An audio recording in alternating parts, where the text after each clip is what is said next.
Okay, today we have a special guest, world-renowned blogger, Matt Vaughan. Link below, poker vlogs. Is it what? Vlogger. You said blogger. World-renowned vlogger, sorry. Anyways, we're setting up for a tournament here at School of Cards, one of our last. We're going virtual. Just set up some chips, set up some stacks, and we're just doing a simple 3 questions today. So Matt's gonna ask me 3 questions, and I'll probably ask him 3 questions. This is a special YouTube series. I literally just came up with it. Wow. All right. Wow. Pressure's on me for going first. Good questions. Okay. So we know you've only played 4 tournaments in your life. Mm-hmm. Maybe it's 5. Ooh, okay, finish the question on it. Yeah. Who do you imagine commentating over your play while you're playing those tournaments? Okay, so first part, I've definitely played more than 4 tournaments. I've probably played several thousand tournaments, but I've only played 5 live poker tournaments in my entire life. It's fucking crazy. It's embarrassing to say sometimes if you really think about it. Yeah, but you won a lot of money, so that's good. It's not embarrassing. We're good.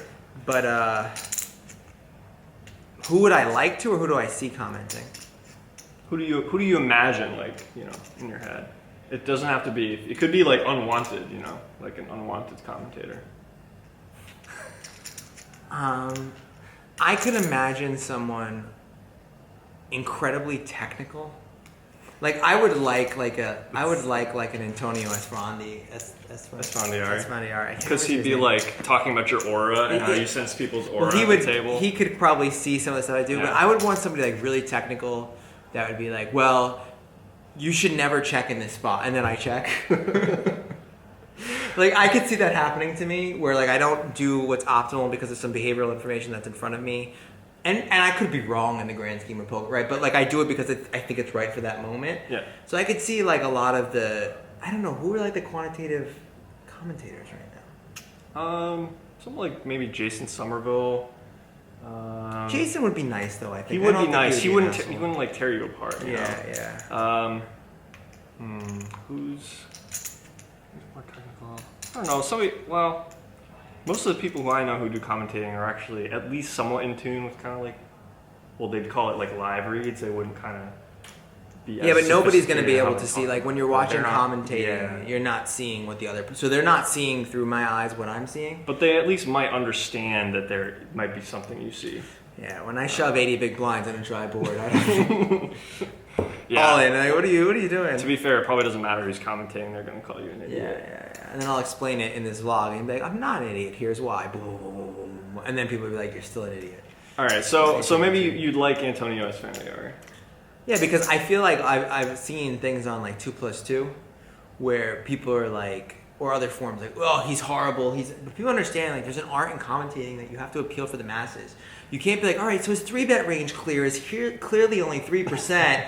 Therefore, in order to counter this strategy, I'm going to be 4-betting. Like you can't do that. It needs to be fun. It needs to be digestible by anybody who's playing poker, and that's really what becomes good for the game. It's not this crazy quantitative talk. Now that being said, there's a lot of merits and a lot of power in that kind of discussion, and it's useful and it's interesting. But if we're seeing something on ESPN, I'd want someone that would bring that to the table, basically.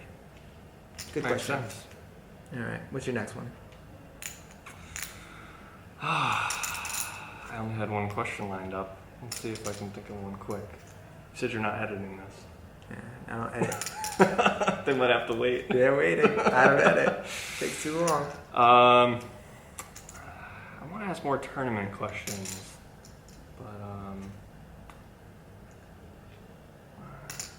something about like, I don't know. I want to say like, who would you most want to sit and play with at a poker table who you have not played with before? Not for an edge, but like for social. You know who I want to play with? I want to play with Doyle Brunson because it's his. He said that he announced it, and he's, you know, I love him to death, but he's getting older. You know what I mean? And like that's like a legend in poker that I want to be able to say that, right? Like I want to be able to say like I played with a lot of players in the World Series, but like never played with Doyle Brunson. So that's definitely Doyle.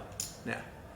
Wow, easy one. I think I should have said alive or dead to see if you said anything about Unger, because I think Stu Unger would be up there. So my grandfather was friends with Stu Unger. Really? Yeah, I don't think I ever told you this. My grandfather was friends with Stu Unger. They grew up in Lower East Side together, and he'd tell me crazy stories about him. And yeah, it's really weird. Also, you know who else I want to play with? Kevin Hart. Yes. Because I love Kevin Hart, and now he's awesome. I love Kevin Hart. He's awesome. That's a good question. There's lots of questions about people. Let's see if I can. Can't ask you about triple range merging. I don't think people would get that anymore. I feel like that's outdated. This is how you know I'm like old in poker. Like I'm young in real life, but I'm old in poker. I guess having made all the products that you've made so far, would you have done anything differently in terms of like the order that you made your products? Yeah, God help me, yes. So so the big mistake was not making online products sooner. They're way more effective for coaching poker in long periods of time. And the second biggest mistake was making Beyond Tells first. Should have made Beyond Tells last. Beyond Tells 2.0, the one that's coming out, is what I intended it to be, but I wasn't ready to release that kind of content, and most people just aren't ready yet. So yeah, business decision wise, it should have been Cash Game Fix, Predictive Edge, Beyond Tells, and I would have went right into that earlier on in my poker career. But yeah, it's hard you can't regret shit. It's kind of like in a tournament, you know, everybody regrets that moment where you get busted. But then if you look at that moment, it's like if you're playing the tournament the entire time using moments like that, you wouldn't be in the spot that you were in the spot. You know, it's how you got there, right? Like the way you figured out that you would have regretted something, you wouldn't even have had it if you didn't get there in the first place, right? Exactly. So it's I don't really like regret in that aspect. All right, let me ask you questions now.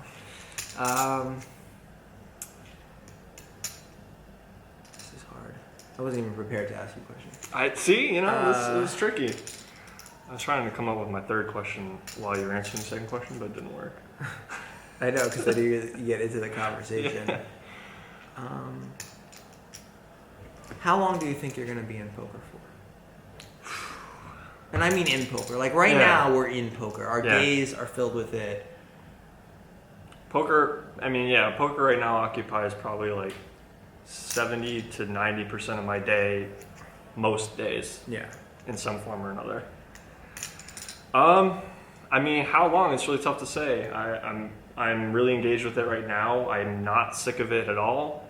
And so it's kind of hard to like imagine being sick of it. Yeah. But at the same time, you know, some of the other skills that I'm getting into that are linked to poker, so like getting into like the video creation and, you know, working with products and marketing, all that stuff is like starting to permeate my consciousness more, and I can see that taking over poker in terms of like how much I care about it and what my focus is. But I think poker's still always going to be a part of my life. It might not be the focus though. That's interesting. Yeah, I mean, that's kind of like what happened with me. I thought it would be out of poker. Still in it, fucking 31 years old. I was like, by 26, I want anything to do. It's been a while. It's an addicting game, man. It's an addicting. Just drags you back in. It's an addicting game. All right, let me ask two more.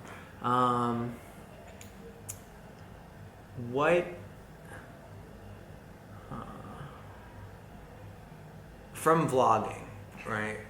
What is the number one? What's one mistake you think you made while creating your vlog? Like, what's one thing you would take back? One thing I would take back. I feel like it's a job interview. You know, as like for the, again, I mean, it's kind of going to be similar to your answer, where I wouldn't have figured out that I would take this back without going through it. But I think I would have, you know, I would have waited longer to actually launch the channel. I would have made more videos. When I did start, I did send videos to friends, you know, to get feedback first. But I think I would have. I'm not saying I wouldn't have published the first few videos that I created, because I think there was value to them in kind of introducing me as a person and also showing my journey as an editor and as like a video creator. But I would have waited, because a huge part of growing on YouTube was getting the consistent uploads, and that wasn't something I was ready for in the beginning. Just the time that it took to upload, you know, it took me 2 weeks to get a video. Like if you don't ship it, you never actually But that's the problem. But the thing is, I got started on making the videos, and I never even thought of the fact that I could just wait, make a few more videos, and then throw them all out to the world. And I think that would have gotten me started faster. So like right now I care about that. Will I care about that in like another year? Maybe Probably not. not. Probably not. But that's kind of what I think about right now as I mix like how to make good videos with how to be successful on YouTube, because those aren't necessarily the same things. They coexist, but you know, they are separate concepts. Yeah. I mean, you could be successful making videos of cats playing poker. Get 200,000 subscribers. And like, I raise meow. And then everybody gets addicted to them, and it's like, I'm gonna do that. Like, You should do that. You know what'd be a cool series, like drunken hand analysis? I think that's already good. There was a guy online. Anybody post below if you know the name. There's this I've guy heard online that would play online. Do you know what I'm talking about? The one who would always say the wrong thing. So funny. So this guy, those of you who don't know, this guy would make these videos where he'd play online and give all the wrong strategies. So he would be like, all right, so, you know, we've got pocket twos under the gun, like blah, blah, blah, blah, blah. Or he'd say like, we have pocket kings, we clearly have to fold here. And then he'd fold, and people would think he's serious in the comments, and they'd be like, you're such a bad teacher. And he was kidding. Oh, it was so funny. Yeah, that's awesome. I think I actually might have to take like tipsy hand review. I might have to do that. That's a good idea. That's a good plan. Tipsy hand review. I think there's a lot of stuff you can do tipsy, but the best things are ones where it's supposed to be serious, and it becomes less serious as you do it. Shout out to our sponsor, Drunken History. No, I'm not kidding. I'm kidding. We don't have to be sponsored. But do you know, there's a show called Drunken History where people on Comedy Central where they tell historical like stories in history, and they're gone. Like they're not drunk. They're like inebriated. What else can we ask about poker? All right, one more poker-related thing before people go, oh, it's not related to poker. What is your favorite bad beat? No, I'm just kidding.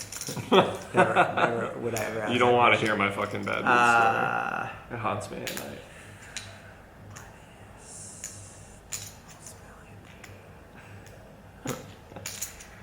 I feel like I know where you were going with that, but then you didn't finish your sentence. What is the most valuable piece? What is the most valuable piece of poker advice you can give yourself when you first started this game? That's profound. So when you first started this game, what was the best piece of advice you can give yourself? Like when I first started taking it seriously? Yeah, like when you first I want to learn how to play this game. I want to get better. Probably the number one thing is Beware of Blake at school. beware of Blake.